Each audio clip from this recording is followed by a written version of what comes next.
Episode 7 की शुरुआत होती है और हमें के यू को बताया जाता है जो कि गुस्से में एकदम अपने रूम के सारे सामान को उठा उठा कर फेंक रहा होता है। इतने में लियू जी चलती है तो वो के यू के पास जाती है और के यू को समझाने लगती है कि वो युवान है ना, वो एक कीड़े के समान है। अगर तुम्हारे और उसके बीच फाइट होती तो शायद तुम उसे कीड़े के समान कुचल सकते थे, इसलिए तुम्हें चिंता नहीं करनी चाहिए क्योंकि भविष्य में और भी मौके आएंगे जब तुम युवान को एक कीड़े के समान कुचल सकते हो। अब भाई साहब लियू जी की ऐसी बातें सुनकर के यू भी मान जाता है कि ठीक है भविष्य में मैं युवान को जरूर कुचलूंगा। अब इसी के साथ सीन सब होता है और दोबारा से हमें वही झरने का सीन बताया जाता है जहाँ पर जो क्लास ए के स्टूडेंट थे ना, उन्हें ज्यादा समय मिलने की वजह से वो ज्यादा समय तक अपनी ट्रेनिंग इस झरने में कर रहे थे, जिस वजह से बहुत से क्लास के ए स्टूडेंटों के जो मेरिडियंस है ना वो भी ओपन हो जाते हैं। और तो और जो सुयुए थी ना वो भी अपने 5 मेरिडियंस को ओपन कर देती है। और तो और सुयुए के 5 मेरिडियंस ओपन होने की वजह से क्लास ए के स्टूडेंटों में खुशहाली छा जाती है कि अब उनके पास 3-4 ऐसे स्टूडेंट आ चुके हैं जो कि 5 मेरिडियंस को ओपन कर चुके हैं। अब भाई साहब यहाँ पर थोड़ी बहुत और बात करने के बाद जो प्रिंसिपल चूटियान थे ना वो यहाँ से जाने वाले होते हैं, तभी हमारा युवान भी बाहर निकल कर आता है। अब जैसे हमारा युवान बाहर निकल कर आता है ना तो हमें यहाँ पर पता चलता है कि युवान ने अपने 4 मेरिडियंस को ओपन कर लिया है। अब इसी के साथ सीन सब होता है पर हमें युवान के मॉम डैड को बताया जाता है जो कि अपने बेटे के मुंह से सब कुछ सुन रहे होते हैं। युवान के फादर युवान की बात सुनकर बहुत ही ज्यादा खुश होते हैं कि उनका बेटा अब तरक्की की नई ऊंचाइयों को छूने के लिए लगातार आगे बढ़ रहा है। अब इतने में हमें यहीं पर युवान को भी बताया जाता है। युवान चलता है तो यहाँ पर सभी से कहने लगता है कि हालांकि मैंने 4 मेरिडियंस को अपने ओपन कर लिया है, लेकिन जो केयू है ना वो भी लगातार ट्रेनिंग कर रहा है और एकेडमिक कंपटीशन में भी अब ज्यादा समय नहीं बचा है। और मेरे ख्याल से जब एकेडमिक कंपटीशन होगा तो केयू कम से कम 7 मेरिडियंस ओपन कर चुका होगा और उसे हराने के लिए मेरे 4 मेरिडियंस काफी नहीं है। इसके अलावा मैं उस ब्लड पूल मतलब कि उस झरने की सहायता से भी 5 मेरिडियंस को इतनी जल्दी ओपन नहीं कर सकता, इसलिए ऐसा लगता है कि मुझे कोई और तरीका अपनाना होगा।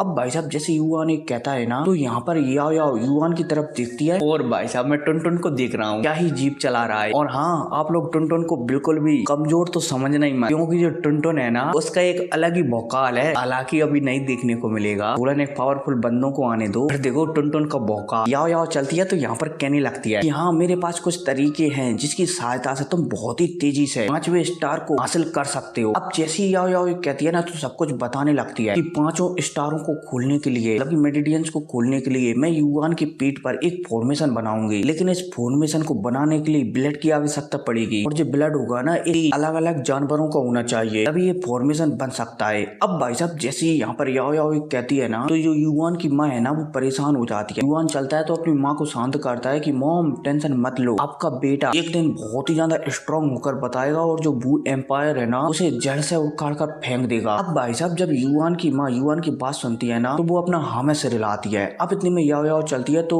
इस फॉर्मेशन बोले जाए तो जेनेसिस रूम के बारे में बताने लगती है कि इसे बनाने में मुझे तो कोई कठिनाइयां नहीं होंगी, लेकिन तुम्हें बहुत ही ज्यादा दर्द झेलना पड़ेगा। हमारा युवान भी हमें से रिला देता है कि ठीक है मैं दर्द को झेलने के लिए एकदम तैयार हूँ। अब यहाँ पर युवान के फादर चलते हैं तो वो युवान को बताने लगते हैं, मतलब कि युवान से कहने लगती है ठीक है अगर तुम दर्द को झेलने के लिए तैयार हो तो मैं जो भी 36 जानवरों का ब्लड लगेगा ना इस फॉर्मेशन को बनाने में उसे मंगवा लेता। अब भाई साहब जैसे ही युवान के पिता ये कहते हैं ना तो याओ मना कर देते हैं कि नहीं, जो युवान है ना उसके लड़ने की क्षमता भी इतनी नहीं है, इसलिए मैं चाहती हूँ कि युवान स्वयं जानवरों के अंदर से एक ब्लड को निकाल, इसके लिए युवान को जंगल में जाकर ब्लड लाना होगा। अब भाई साहब जब याओ ये कहती है ना तो युवान के फादर भी थोड़ा चिंतित हो जाते हैं, लेकिन फिर वो यहाँ पर कह देते हैं कि ठीक है तुम लोग जंगल में जा सकते हो, लेकिन मैं तुम्हें ऐसे अकेले नहीं जाने दूंगा। ऐसा करते हैं कि मैं तुम्हारे पीछे कुछ सैनिकों को भेज देता हूँ, टेंशन मत लो। वो सैनिक तुम्हारी ट्रेनिंग के बीच में बिल्कुल भी मतभेद नहीं करेंगे जब तक कि तुम बहुत ही ज्यादा मुसीबत में ना हो। अब भाई साहब युवान के फादर की ऐसी बातें सुनकर याओ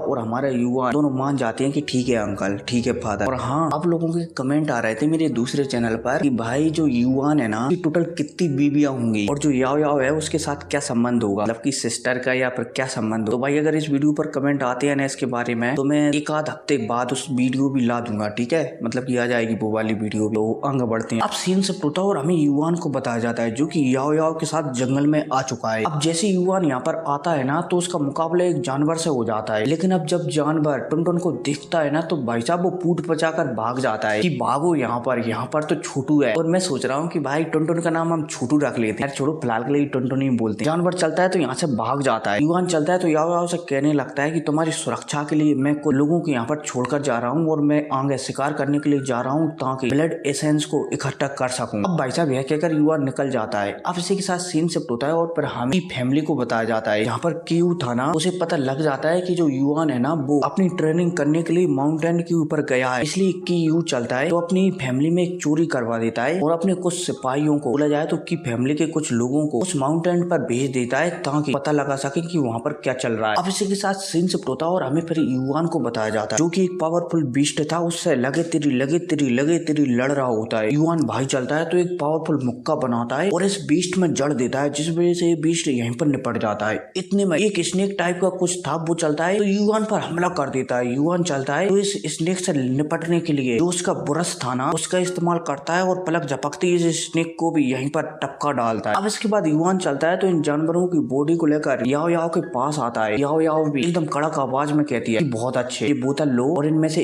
एक घूंट पियो और दोबारा से जानवरों का शिकार करो ताकि जल्दी से 36 जानवरों का ब्लड इकट्ठा किया जा सके। अब भाई साहब याओ याओ की बात सुनता है हमारे युआन तो यहाँ से सिर हिलाकर चला जाए दोबारा से जानवरों का शिकार करने के लिए। अब इतने में सीन शिफ्ट होता है और हमें की फैमिली के एक जर्नल को बताया जाता है। हालांकि जो युआन फैमिली थी ना उसका भी एक जर्नल यहाँ पर युआन की सुरक्षा के लिए आया हुआ था। अब जब दोनों जर्नल आपस में यहाँ पर मिलते हैं ना तो जो की फैमिली का जर्नल था ना वो युआन फैमिली के जर्नल से कहने लगता है कि हमारी की फैमिली में एक टेक्निक की चोरी हो गई है और हमें खबर मिली है कि वो चोर है ना वो इसी दिशा में भाग कर आए हैं, इसलिए हम की फैमिली के कुछ लोगों को लेकर यहाँ पर उन्हें ढूंढने के लिए आए हैं। अब भाई साहब जो की फैमिली का जर्नल होता है तो यहाँ पर युआन फैमिली के जर्नल और बाकी के सैनिकों को बातचीतों में बिता लेता है। हालांकि युआन फैमिली के जर्नल को की फैमिली के जर्नल पर शक तो होता है। अब इतने में सीन शिफ्ट होता है और पर हमें उन्हीं तो चोरों को बताया जाता है जो कि केयू ने हायर किए थे। ये दोनों चोर चलते हैं तो याओ याओ को घूर घूर कर देखने लगते हैं। इनमें से एक चोर चलता है जिसके मतलब कि गाल पर निशान वगैरह था, वो चलता है तो दूसरे चोर से कहने लगता है कि तुम ऐसा करो, तुम उस लड़के को जाकर संभालो जब तक मैं इस ब्यूटी के साथ मजे करता हूँ। दूसरा चोर चलता है तो पहले तो मना करता है लेकिन फिर वो चला जाता है। अब भाई साहब जैसे ये चोर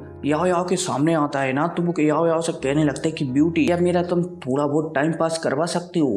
अब भाई साहब जैसे याओ याओ यहाँ पर इस चोर को देखती है ना तो वो टुनटुन को नीचे उतारती है और टुनटुन से कह देती है कि इसे खा जाओ। अब भाई साहब जैसे ही टुनटुन याओ याओ की बात सुनता है ना तो वो घुर्राते हुए इस चोर के सामने आ जाता है। अब जब ये चोर ये देखता है कि छोटा सा पिल्ला उसके सामने आ गया है तो वो हंसने लगता है कि ये छछुंदर का बच्चा है, ये भला मुझे खाएगा। अब भाई साहब ये कहता ही है तभी इसके सामने जो हमारा टुनटुन था ना वो बहुत ही बड़ा हो जाता है। हालांकि बताया नहीं गया है कि कितना बड़ा होता है लेकिन आपको भविष्य में जरूर देखने को मिलेगा, ठीक है। टुनटुन चलता है तो इस आदमी को खा जाता है। अब इतने में सीन शिफ्ट होता है और हमें युआन को बताया जाता है जिसने कि एक और जानवर को टपका दिया, लेकिन इतने में युआन के पीछे से एक शॉट आती है। युआन चलता है तो इस शॉट से बड़ी मुश्किल से बचता है, लेकिन अब एक बंदा चलता है, बोला जाए चोर चलता है तो युआन को धमकी देने लगता है कि लड़के तुझे मारने के लिए मुझे बहुत ही अच्छे पैसे मिले हैं, इसलिए आज तो तू मुझसे यहाँ से नहीं बच, और हाँ तुझे जल्दी मर जाना है क्योंकि मुझे एक ब्यूटी मिली है जिसके साथ मुझे मजे। अब भाई साहब जैसे ही यहाँ पर युआन याओ याओ की ऐसी बातें सुनता है तो युआन गुस्सा हो जाता है और सामने जो चोर था ना उस पर हमला करने लगता है, लगे तेरी। जिस वजह से जो चोर था ना वो भी परेशान हो जाता है और वो समझ जाता है कि वो शायद युआन से नहीं जीत सकता, इसलिए अब चोर चलता है तो वो भी अपनी दोनों तलवारों को एक्टिवेट कर लेता है ताकि वो युआन को हरा सके। अब भाई साहब जैसे ही चोर दोनों तलवारों को एक्टिवेट करता है ना तो सीन से होता है और दोबारा से हमें की फैमिली के जर्नल और युआन फैमिली के जर्नल को बताया जाता है जो कि आपस में तू मैं बात कर रहे हो। की फैमिली का जो जर्नल होता है ना वो युआन फैमिली के जर्नल को उलझाने में सफल हो रहा होता है कि चलो अच्छा है बेवकूफ बनकर यहीं पर खड़ा है, अगर उन चोरों की किस्मत अच्छी हुई तो वो युआन उस लड़की को खत्म कर डालेंगे। अब भाई साहब यहाँ पर इन दोनों के बीच ऐसी बातें चली रही होती हैं चोरों के ऊपर। अभी जो युआन फैमिली का जर्नल होता है ना उसे एक धमाके की आवाज आती है बड़ाम, जिस वजह से युआन फैमिली का जर्नल था ना वो एकदम चौकन्ना हो जाता है और वो समझ जाता है कि शायद जो की फैमिली का जर्नल था ना उसने यहाँ पर उसे उलझा लिया और उसी उलझाने के बाद मतलब की उलझाने के साथ युआन और याओ याओ पर हमला करवा दिया। की फैमिली का जर्नल होता है तो वो तेजी से युआन की ओर बढ़ जाता है कि कहीं उनके प्रिंसेस को कोई हो तो नहीं गया, मतलब कि उनके प्रिंसेस को कुछ हो तो नहीं किया, क्योंकि अगर ऐसा हुआ तो जो युआन के फादर है ना वो उसे बहुत बड़ी सजा देंगे। इसलिए यहाँ पर युआन का जर्नल होता है तो वो तेजी से युआन की ओर आगे बढ़ जाता है। अब इसी आगे बढ़ने के साथ ये एपिसोड भी खत्म हो जाता है, लेकिन हाँ आपको इसका बहुत जल्द नोवेल एपिसोड सुनने को मिलेगा, ठीक है, क्योंकि बहुत जल्द आने वाला है, शायद कल ही आ जाएगा, ठीक है। तो मिलते हैं अगले वीडियो में, टेक केयर।